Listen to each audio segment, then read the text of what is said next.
Two Birds in a Truck. And I'm Billy James Gunn, and my sidekick, Christian Cano, partner in crime, is coming up next.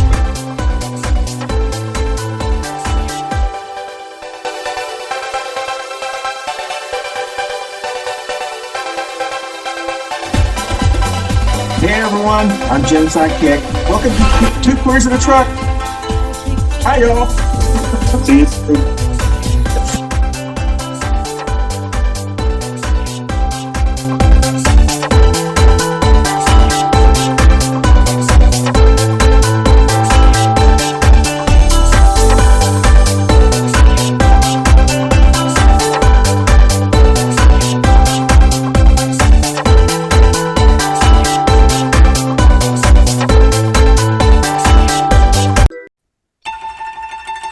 Good morning, everybody. It is Two Queers in a Truck time, and we're in June. Woohoo! Third to be correct. Happy Pride Month. And Happy Pride Month. Yeah. It's already here, and it doesn't seem like it should be. It's kind of weird to think about. I'm not ready, and so hopefully in 2 weeks I will be ready. But it seems like it's here too fast. Yeah. But anyway. It's pretty extraordinary, the stuff that is happening right now. It's a lot of it is unprecedented. Quite frankly, I don't think anybody could have ever predicted how far this has gone. But an interesting IRS thing has happened recently about Trump and Trump's leaked taxes. When he was president the first time, him and his family, among about 400,000 Americans, got their tax returns leaked by an IRS employee. It was actually an employee of Trump's. He was the president at the time when this happened, but Trump is now sued and is supposedly getting over $1 billion for this. But a couple of questions come to mind. One, if he's allowed to be shielded. The ruling also is he's going to be barred forever from being audited. Which is crazy. Which I don't know how you justify. Yeah, that. exactly. Especially since it was his employee that did it, and maybe that's why he had it done. You know, there's a lot of theories that are thinking, well, he did this on purpose, so he can make a big deal of it later on, and then he also can get compensation. But for those other 450,000 non-Trump family members that also have this leak, does that qualify them for $1 billion?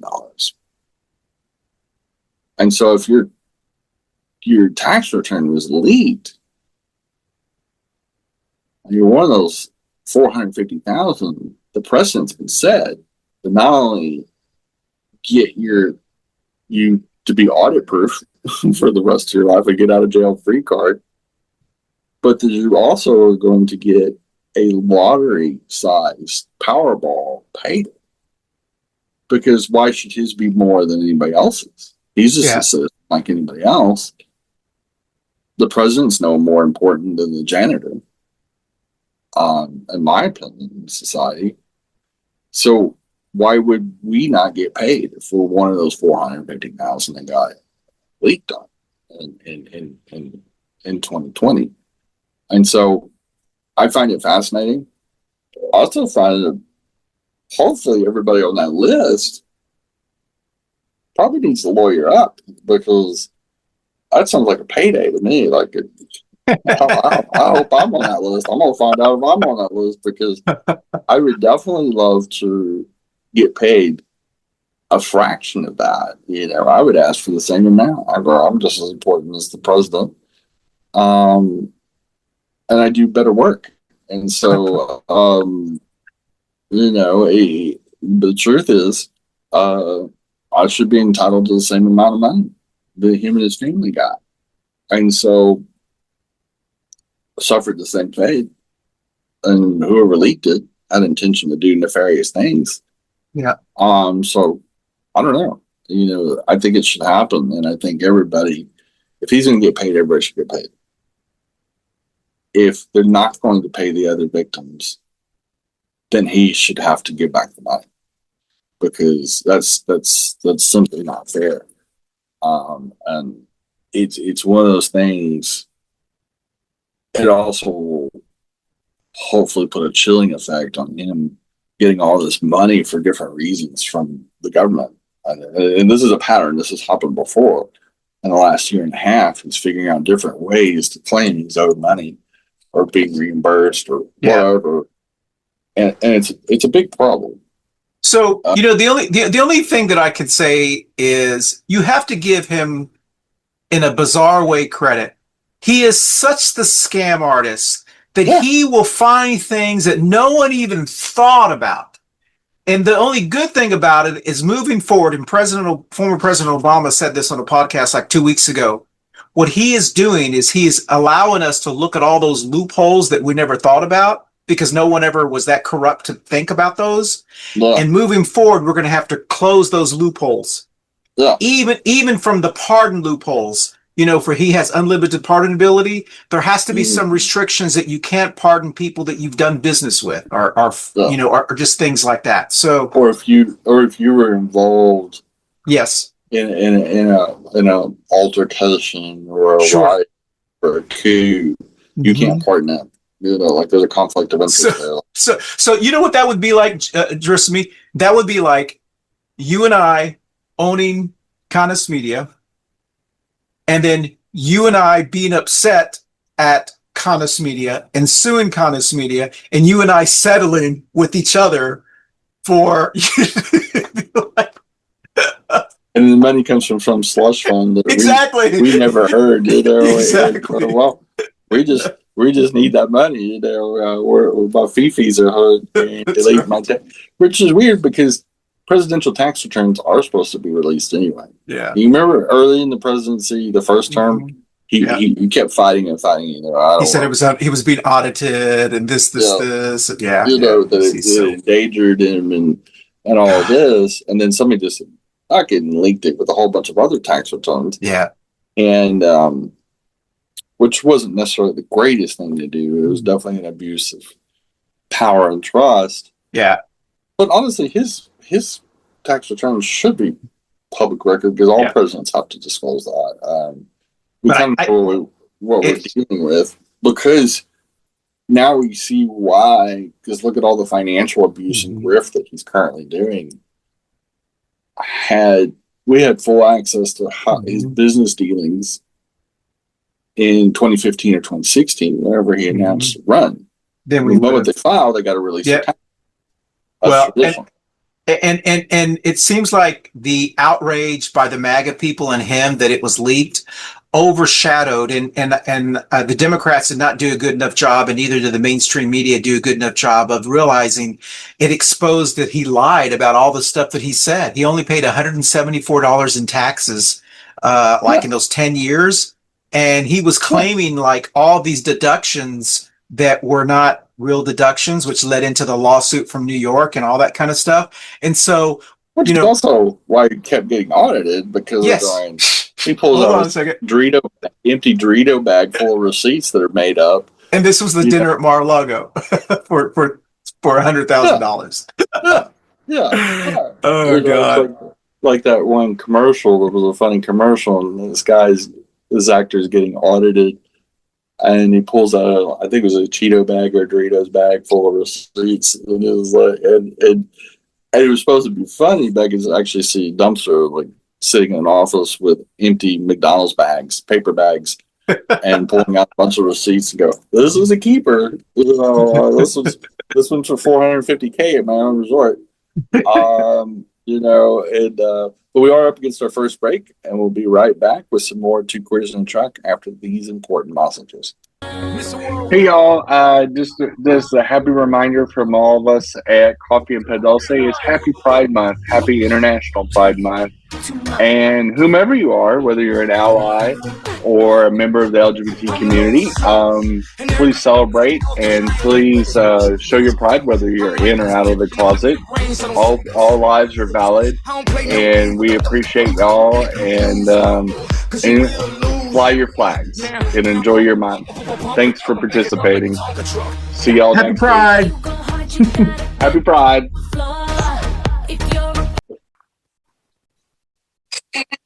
Hey, everybody, you can catch us on your favorite audio podcast platform, Spotify, and all Apple Store, the Google machine, and whoever else does podcasts. We're on there. We broke in, and we're staying. So enjoy the Two Queers and a Truck on your favorite audio podcast platform. Thanks for listening or watching. Bye, boo. Happy Pride.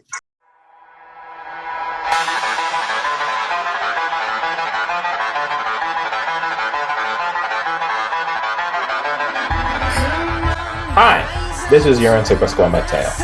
I am back. Spedeke is back in 2026, and yes, my hiatus was sad, and it was caused by a bunch of, I know, butthurt losers, but I'm not going to say that. Don't worry, I'm here. I'm going to be annoying. I'm going to say fuck fascism, and I'm going to stand up against this shit. So please, like, subscribe, enjoy my show, and let's fight against the bullshit that we continue to live with.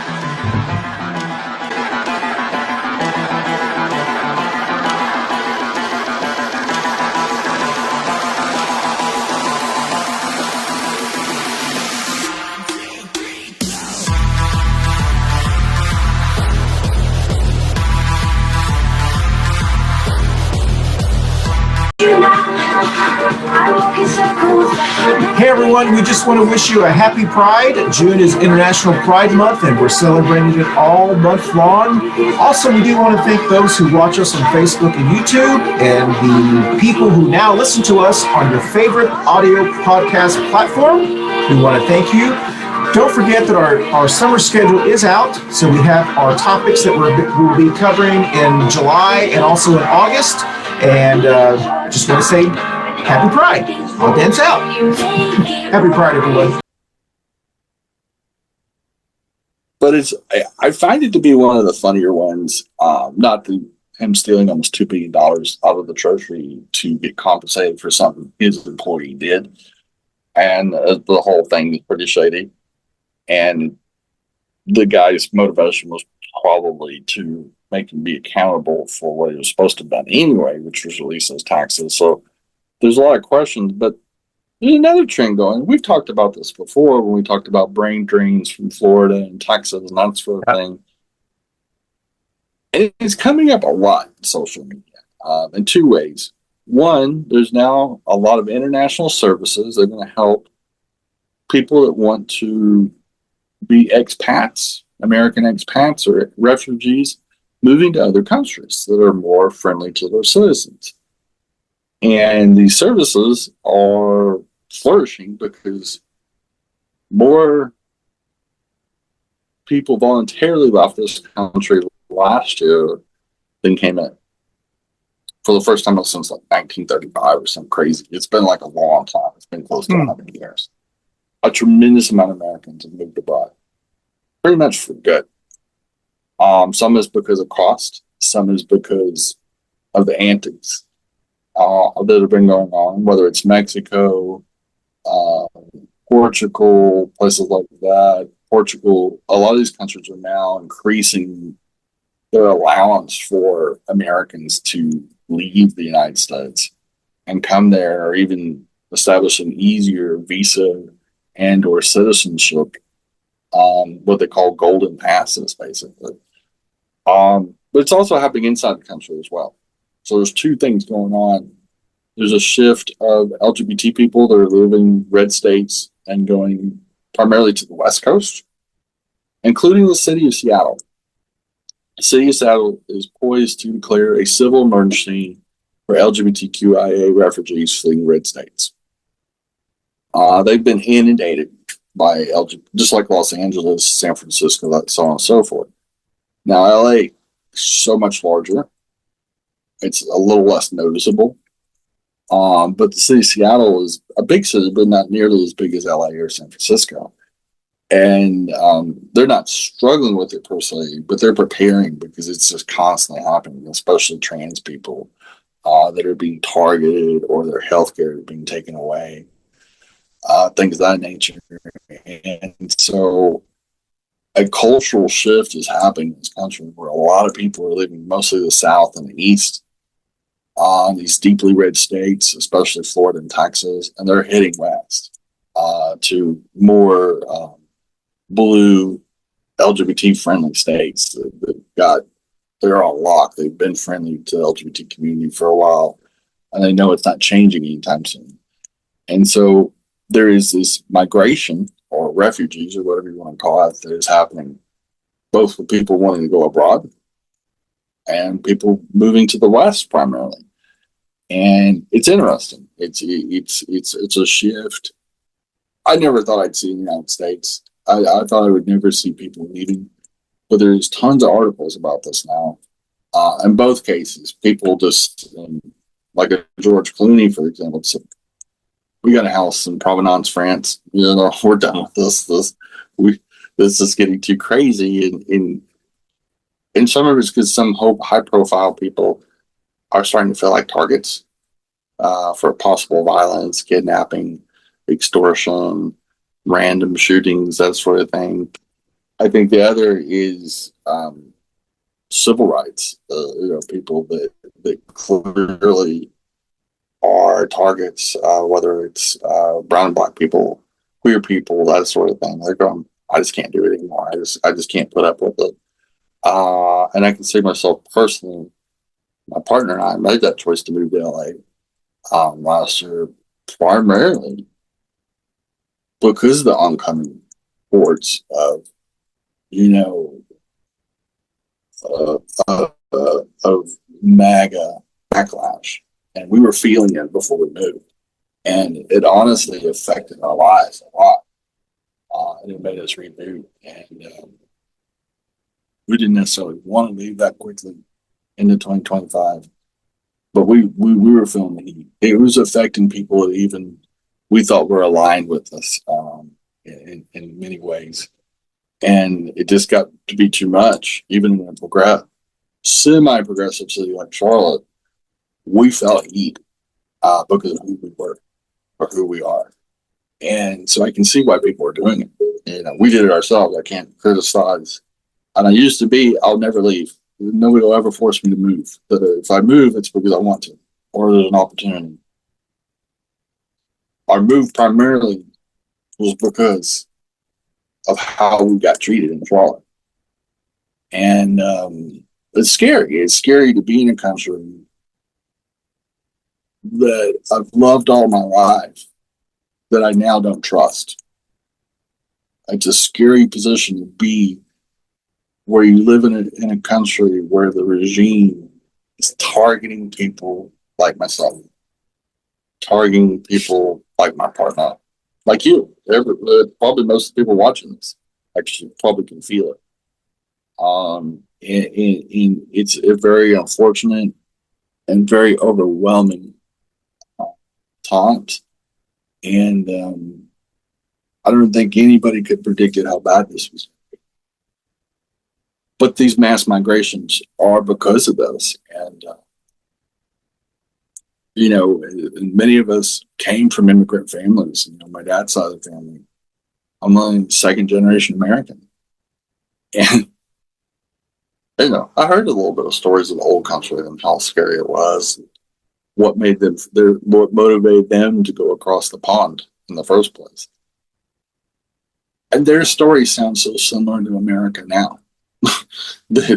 It kind of raises the hairs on the back of my neck a little bit. I heard my great uncles and aunts and my grandparents and people of that generation. There were immigrants from the early 20th century and what they went through. It's very, very spooky. And so, I reflect on it now more than I used to. I think about those stories. I think about that generation a lot. And in my own personal family. And you go, things have changed. Maybe forever. And a lot of people are making that decision to leave the country. They go, I don't want to move west. I just want to leave. I'm done with it. I watched a video blog about a guy living in Vietnam. He lives there for about $1,500 a month. That's rent, utilities, and food. And he lives in a beautiful apartment building. He's showing his apartment building that's got like a pool on the top of the apartment building. It's beautiful where he lives. And he's got these nice restaurants and $400 a month, about $300 a month in food. That includes grocery store and going out to eat because most of his meals are like $1.50 or $2.50. And so it's especially people that work remotely. It's getting harder and harder to justify living in the United States. You know, whether it's Mexico and Puerto Vallarta, whether it's Spain, or, you know, there's so many beautiful countries. The world has changed so much. The technology has changed to where you can pretty much live anywhere and work anywhere if you're working remotely because the same internet here is the same one over there. And so it's not like, you know, it's not like these countries are backwoods countries. We're not talking about moving to some remote island in the middle of the Pacific or something. We're talking about modern countries. We are up against our second break, and we'll come back after these important messages. Hey y'all, it's International Pride Month, and I want to wish everybody, our fellow queer neighbors and our allies, a happy Pride Month. Spend money in Target and your local queer Black and brown businesses as well. But happy Pride. Thanks for watching this show, and be safe out there. Happy Pride. Happy Pride, Dave. Coffee and pan dulce. How's that? Coffee and pan dulce. Sounds You great. sounded like a telenova. I mean, I'm trying this. All I have to say is go. Yes. as a right. non-Spanish speaker.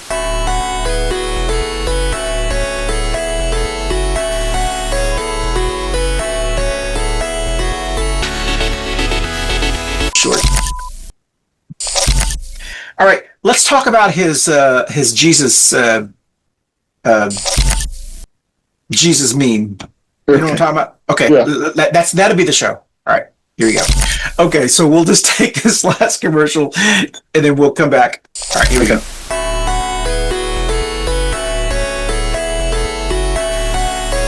And this is the Jenny Award.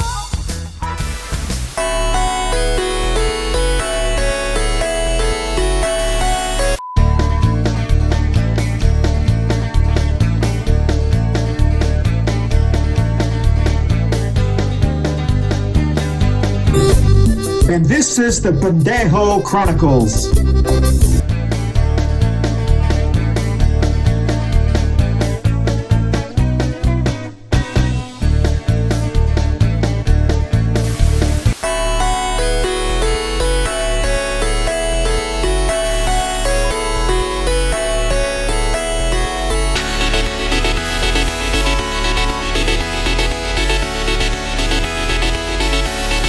Coffee and pan dulce. How's that? Coffee and pan dulce. Hey y'all, this is Jenny with Two Queers in a Truck and Christians along with me, and we're just having fun, and we're looking forward to the 2025 season, and super excited. We have some neat things going on in our whole family of shows, including Coffee and Pan Dulce, and many new shows that are brewing. Get it, and we are excited for 2025 and all the chicanery and other things that comes with it. So happy new year, and we'll see you on the flip side. Bye y'all. Bye y'all. Bye boo. Bye boo.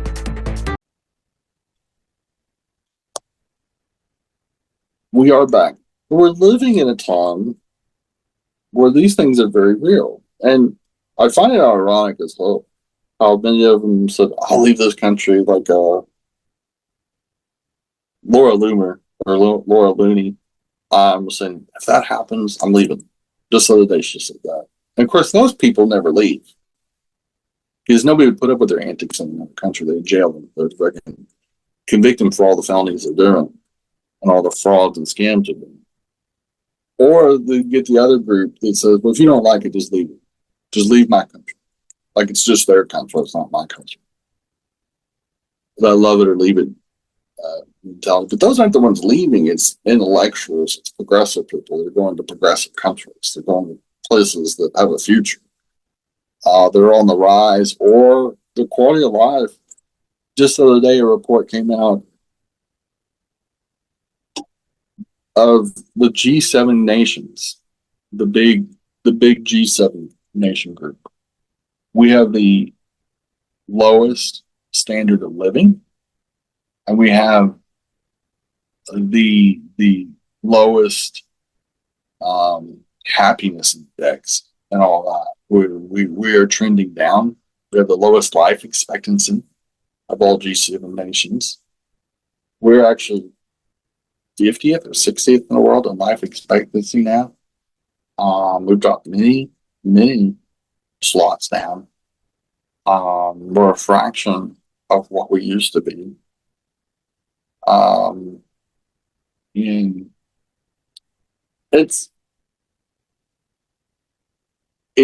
and the funny thing is, of many high wealth nations, our tax rate's not high, especially for the wealthy.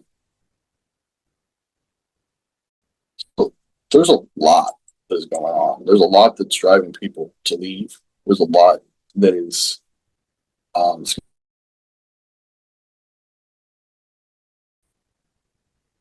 so many LGBT people live in red states. This is a UCLA Williams Institute study, School of Law in UCLA.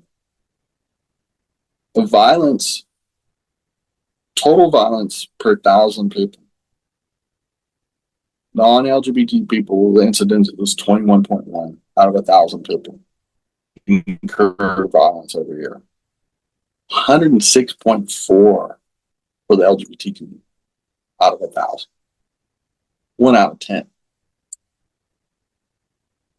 If that doesn't bring it home why people are leaving the United States or the part of the country they're in, this violence has gotten so violent for LGBT people. For 1 out of 10 experience some sort of violence per year, which is an insane number.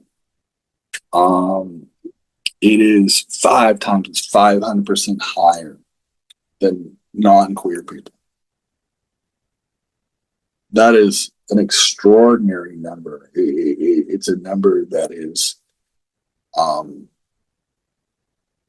illuminating. It's illuminating. They have a breakdown of serious violence and weapons, and the trend tends to stay the same as far as the gap, or higher. Violent hate, serious violence resulting in injury, 2.4 people out of 1,000 people that are non-queer. LGBT in that same category, 21.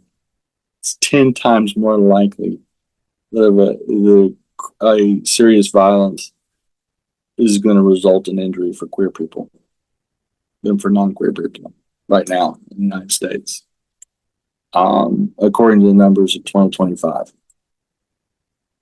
And it speaks volumes. It's a scary situation, and it's something that I wanted to present the issue of why people leave, either their state or country, but what's pushing them. And those are real numbers. Those are raw numbers by a respected law school. And that's a serious indictment, whether it's economic, whether it is fear, violence, no matter what it is. People in this country, whether they're queer or not, are dealing with some significant issues that will exist in any society. I'm not saying you move to Portugal and everything's happy-go-lucky and perfect. They have crime there too. But many of these countries have dealt with, they don't do a drug war. Many of these countries have legalized or normalized drug use, sex work, this sort of things. So their violence because of economic situations is already lower. Going through a recession also increases the violence. also isolating people like the Nazis did with the Jews, for example. Things like that. The Trump administration targeting LGBT people, targeting women, women's reproductive rights, all lowers their status in the society, but it also increases when times get tough. Guess who the scapegoat's going to be? Especially for the great unwashed MAGA person that is too stupid to differentiate political talk and real world issues. And they're looking for somebody to blame. Instead of blaming their neighbor, they're blaming somebody that they don't even know. So the first queer they see, they bash them randomly. And so there has to be a discussion on why these things are a problem and how we come back from this, because there's going to be a day when President Trump is not sitting in office. So these discussions have to happen as much as what he's doing is wrong and making sure we change it in the midterms. But also going forward, when we put the right people in office, where do we go from there? Those discussions have to happen. How do we turn this thing around? How do we keep it from going off the rails the way it is? Is that we're losing so many Americans in so many different ways, and so many different loved ones and new arrivals and people who've been here for 20 years. Is we're losing people. Plus our birth rate's shrinking. Our birth rate's lower than our death rate. And Generation Z women are not having kids. Yeah. It's the lowest birth rate, I think, in American history. It's a crazy number. Because they're just saying, I don't want to have kids. And even Seth Rogen said the other day, the actor, and he said, my wife and I, years ago, decided we were going to be a childless family. For a lot of reasons. There's too many people in this world, and just didn't like where it was going. And then he said, we're happy. And so many people have made that decision, and more are making in Generation Z. Yeah. And we're going to have a big generational gap like China has right now. While their average age is the highest in the world. And so is Japan's. They're in the top 3. Because there was a time in recent history where one generation sat out baby booming. And we're there. We're Generation Z is going to have the lowest birth rate in American history. And so whatever these MAGA conservatives thought they were doing didn't work. Yep. Banning abortion did not work.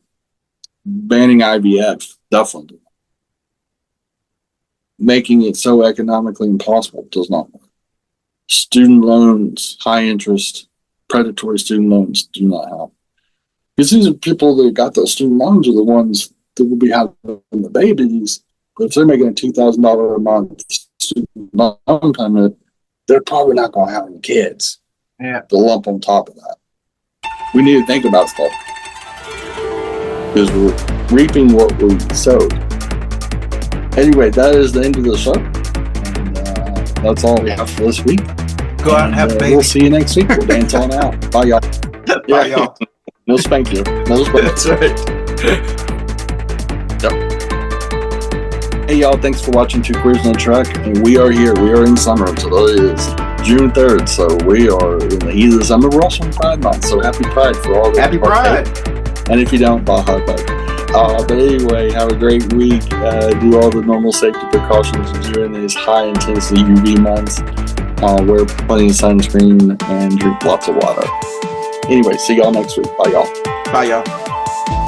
Hi, everybody. This is Yorense from the Aesthetic Cash Show over here. All I'm here is doing a little quick PSA. Use this summer to do volunteer work. Go to your nearest YMCA. Go to your nearest homeless shelter. Go to whatever community services or programs that you can help out and volunteer. Because right now, we have a bunch of fascist pieces of shit trying to rip apart our country and rip apart the people, our communities, by spreading hate and bigotry. The best way to combat it is, 1, working in your community and standing strong to show that you are strong and you're here to help out others. 2, combat misinformation. If you hear bullshit, first research and make sure if it's true or not. If it is not true, call it out. If it is true, get the facts. Be knowledgeable of it because it might come out later. So always stand against that. And 3, fuck fascists. Stand against them. Make them feel uncomfortable. There is too many people out there feeling like they can say the hard R or say slurs or be violent. Make them understand that a lot of people die to make sure this hatred and bigotry does not exist. All our civil rights workers, all the people who stormed Normandy, everybody who fought against intolerance and hatred, they died and worked their asses off to stop this. So follow in their footsteps and stop this madness. This is Yorense again from Espera Que, and all I can say is be there for your community and stand up for what's right. Fuck fascism and have a wonderful day.